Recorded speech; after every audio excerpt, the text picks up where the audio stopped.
I never thought one truth could shatter an entire life, but the day my ex-husband found out that our daughter wasn't biologically his, everything I thought was solid beneath my feet crumbled into dust. And I'm telling you this because maybe somewhere out there, someone is walking around carrying a truth they're terrified to reveal, thinking it will destroy everything, and I want you to know, you're not alone. But let me start at the beginning, because this isn't a story about betrayal in the way people love to gossip about. No, this is a story about life's cruel twists, about love that was supposed to last, about promises that were supposed to mean something, and about the cold reality that sometimes people love you only when they believe you fit their definition of perfect, and the second you fall outside that picture, they walk away without looking back. I met him when I was 25 at a friend's engagement party. He was tall, confident, with that easy kind of charm that made every word sound like it belonged in a romantic movie. He made me laugh until my stomach hurt, and by the end of that night, I thought maybe, just maybe, this was the man who would make me believe in forever again. You see, my life before him wasn't all sunshine. I'd been through things I didn't talk about, things that left scars so deep even I sometimes pretended they weren't there. One of those things was the night I was assaulted by someone I trusted, a night that stole a piece of me I could never get back. I never told him about it in the early days. Not because I didn't trust him, but because I didn't want my past to define me in his eyes. I wanted him to see me as I was in that moment, happy, whole, strong, not as a survivor still piecing herself back together. So we fell in love quickly, and within a year, he was down on one knee, promising me the world. We got married in a small ceremony with just close friends and family, and not long after, I found out I was pregnant. I was overjoyed, but terrified too, because deep down, I knew the dates didn't line up perfectly. I tried to bury the thought, telling myself that love would conquer everything, that what mattered was the life we were building, and when our daughter was born, she was the most beautiful thing I had ever seen, with her tiny fingers curling around mine, and her little eyes looking up at me like I was her whole world.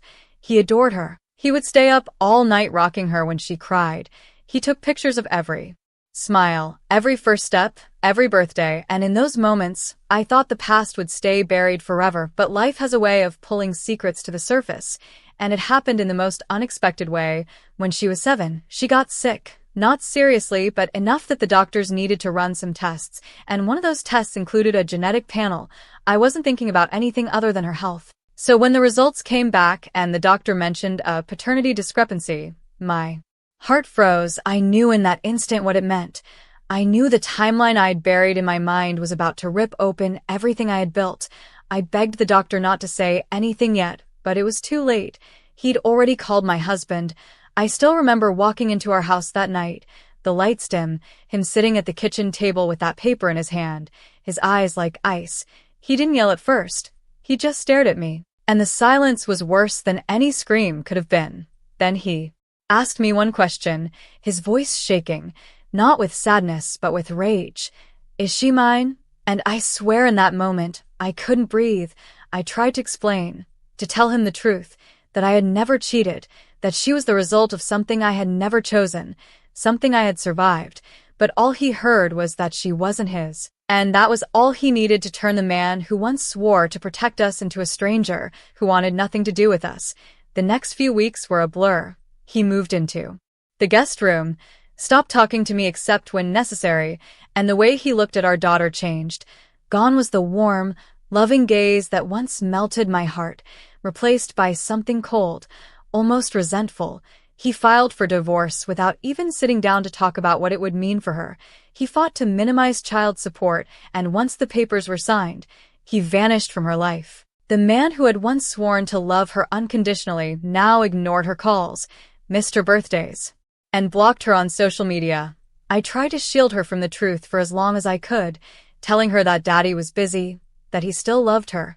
But children are not fools. They feel the absence, they hear the silence, and one night, she came to me, tears streaming down her face, and asked, "Why doesn't Daddy want me anymore?" And my heart shattered in ways I didn't think were possible.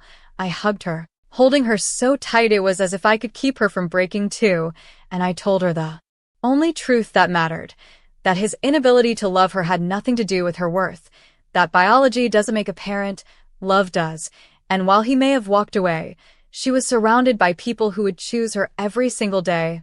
I won't lie. The months after he left were some of the hardest of my life, being both mother and father, trying to fill the void he left, watching her look out the window on Father's Day, hoping he might show up. But slowly, we built a new life, one where her laughter wasn't dependent on his presence, one where she knew she was loved beyond measure. And I learned something too, that sometimes the people who leave you are making room for the ones who will love you better. Now, years later, she is stronger than I ever was at her age.